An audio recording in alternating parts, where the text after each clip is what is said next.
দিন কিংবা রাত টানা দুদিন ধরে অবিরাম বৃষ্টি ভারতের পূর্বের রাজ্য ওড়িশায়। আবহাওয়া দপ্তর বলছে গেল একদিনে প্রদেশটির 4টি স্থানে অতি ভারী বৃষ্টি ও 54টি স্থানে ভারী বৃষ্টির রেকর্ড করা হয়েছে।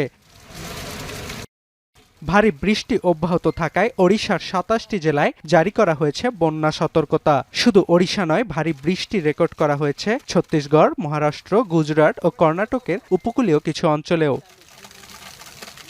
তবে বৃষ্টি ও বন্যা থেকে এখনই স্বস্তি মিলছে না ভারতবাসীর। আবহাওয়া বিভাগের পূর্বাভাস, উত্তর পশ্চিম বঙ্গোপসাগরে সৃষ্ট নিম্নচাপটি আগামী 24 ঘন্টায় গভীর নিম্নচাপে পরিণত হতে পারে। এর প্রভাবে আগামী 5 দিন টানা বর্ষণ হতে পারে পশ্চিমবঙ্গ, হিমাচল প্রদেশ, পাঞ্জাব, হরিয়ানা, জম্মু কাশ্মীর সহ মধ্য ও পূর্ব ভারতের কয়েকটি রাজ্যে।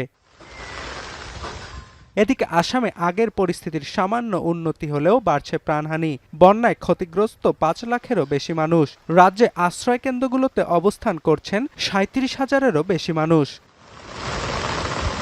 এদিকে টানা বর্ষণে জলমগ্ন পাকিস্তানের পাঞ্জাব প্রদেশের বেশিরভাগ রাস্তাঘাট। হাঁটুসমান পানি পেরিয়ে দৈনন্দিন কাজ করছেন বাসিন্দারা।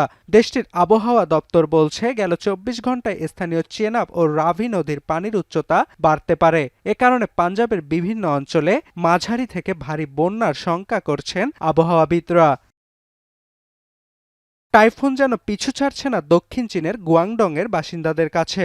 বাভির ক্ষতি কাটিয়ে উঠতে না উঠতেই নতুন করে আঘাত হানা টাইফুন নৌলের কারণে সৃষ্ট বৃষ্টিতে তলিয়ে গেছে প্রদেশটির বেশিরভাগ রাস্তাঘাট। পানির স্রোতে ভাসছে যানবাহন। এখন পর্যন্ত প্রদেশটির 7 লাখ বাসিন্দাকে নিরাপদে সরিয়ে নিয়েছে কর্তৃপক্ষ। টাইফুনের প্রভাবে মঙ্গলবার পর্যন্ত গুয়াংডংয়ে বৃষ্টিপাত অব্যাহত থাকবে বলে জানিয়েছে চীনের আবহাওয়া বিভাগ। অর্ণব প্রসাদ, এখন বিশ্ব।